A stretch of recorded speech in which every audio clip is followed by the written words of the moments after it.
Welcome to our work titled Certification Labels for Trustworthy AI, Insights from an Empirical Mixed Method Study. The title of this presentation first raises the question of what constitutes trustworthy AI in the first place. Different components of trustworthy AI have been proposed, such as mitigating bias, ensuring privacy, and increasing AI transparency, either by making models as a whole more transparent or explaining how the AI reached its outputs. However, the question remains, how can it be ensured that these components are safeguarded? For example, who verifies that an AI system is not biased against a particular user group? Previous research has suggested auditing as a possible answer to this question. Auditing can be defined as an independent evaluation of conformance of software products and processes to applicable regulations, standards, guidelines, plans, specifications, and procedures. In essence, audits are about ensuring that predefined criteria are met. In the context of auditing, some approaches to documenting AI models or their underlying data have already been proposed. For example, Mitchell et al. Introduced model cards that disclose information about the model's design process and intention, its underlying assumptions, and the model's performance characteristics in terms of false positive and false negative rates. Gebru et al. Have chosen a different perspective, focusing primarily on the database of AI models in their approach. Their datasheets for datasets summarize the motivation, composition, collection process, and recommended use for datasets. While we believe that these documentation approaches provide a valuable resource for auditing, existing proposals have two main shortcomings. First, they are quite complex. It can be questioned how understandable, for example, false positive and false negative rates are as a measurement of model performance. Second, because of this complexity, existing approaches such as model cards and datasheets by themselves may not be suitable for end users of AI systems. So the question remains, how can the results of audits be communicated to end users in a comprehensible way? We explored certification labels, similar to organic or nutrition labels, as a way to communicate to end users the trustworthiness of AI. Many types of certification labels designs are conceivable. In our study, we collaborated with a non-profit organization that has already designed a label in the context of online trust, the Digital Trust Label. Using an existing label had the advantage that we didn't have to design a label from scratch and could rely on design work that had already been conducted. The label we use consists of 35 criteria that are part of a criterion catalog, which can be summarized into 4 dimensions: security, data protection, reliability, and fair user interaction. In order to participate in an audit carried out by the nonprofit organization, several steps are necessary, at the end of which, in case of a successful decision, the certification label will be awarded. For more information regarding the label, please refer to our publication. While such certification labels have been frequently discussed, there has been no empirical study examining end users' attitudes towards labels and their impact on trust and willingness to use AI. Hence our 2 research questions. The first was, what are end users' attitudes towards certification labels in the context of AI? And how do certification labels affect end users' trust and willingness to use AI in low and high-stake AI scenarios? We used several methods to answer our research questions. First, we conducted interviews with end users of different ages, gender, and professions. Then, we conducted a representative online survey throughout Switzerland with 302 participants. Following prior work, we used scenario-based approaches where participants were introduced to either a high-stake or low-stake scenario where AI-assisted decision-making is already used today. Participants ranked the impact of the scenarios on their personal lives and confirmed our assumptions regarding the high and low-stakes scenarios. Below is an example of such a scenario, in this case, for music preference. Attitudes were assessed via pre- and post-interviews. Measures of trust and willingness to use AI were assessed in the survey using single-item questions that ranged from 0 to 100.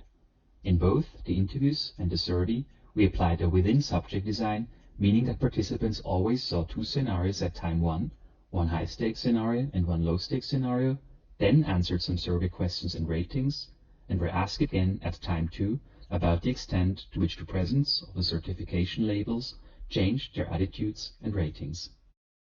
Coming now to our results.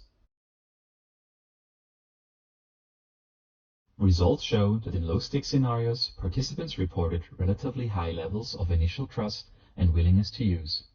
However, certification labels significantly increased trust and willingness to use AI, as illustrated here with these violin plots. In high-stakes scenarios, participants' ratings were more spread out, indicating generally less trust and willingness to use AI in scenarios like medical diagnoses, hiring procedure, and loan approval. Importantly, the presence of a certification label in these scenarios led to higher increases in trust and willingness to use AI compared to low-stakes scenarios.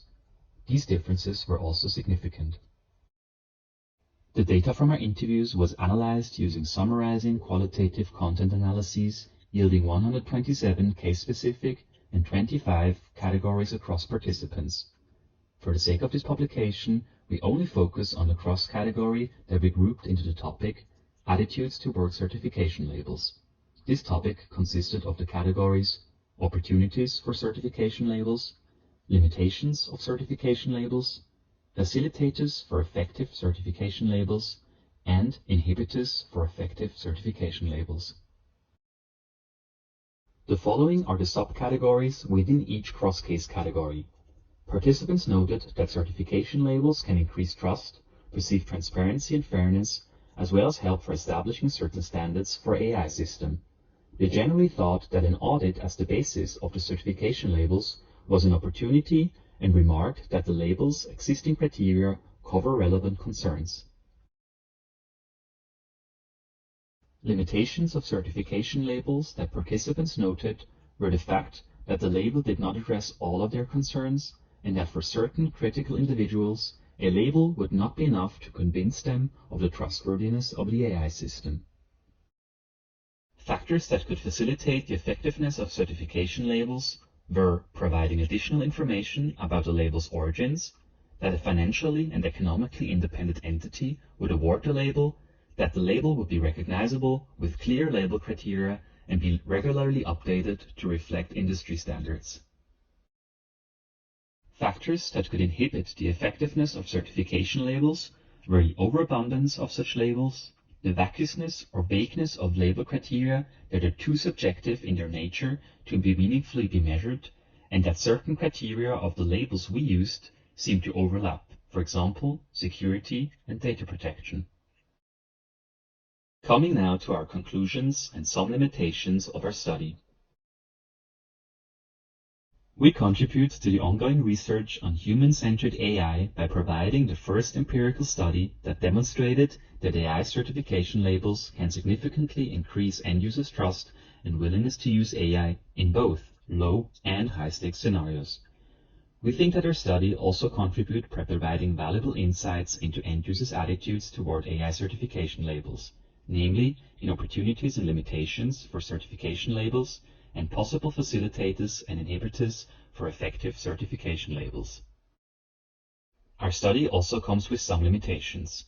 Because the overall effectiveness of AI certification labels has never been demonstrated, we did not introduce a between-subject design, which resulted in our subjects always rating scenario ones without and ones with a label. This may have led to certain sequencing effects that confound the results. We also use single-item ratings for trust and willingness to use. However, these are complex psychological constructs that should be adequately measured. Future research should attempt to replicate our results with valid measurements instruments such as questionnaires. Returning to the between-subject design, future work should also compare different types of labels, for example, nutrition label, and experimentally compare their effectiveness to certification labels. We want to conclude this study by stating that certification labels are a promising approach and component of trustworthy AI if, firstly, we take end users' needs seriously, and second, we learn from existing approaches so that such labels are effective and useful. Thank you very much for your attention and time.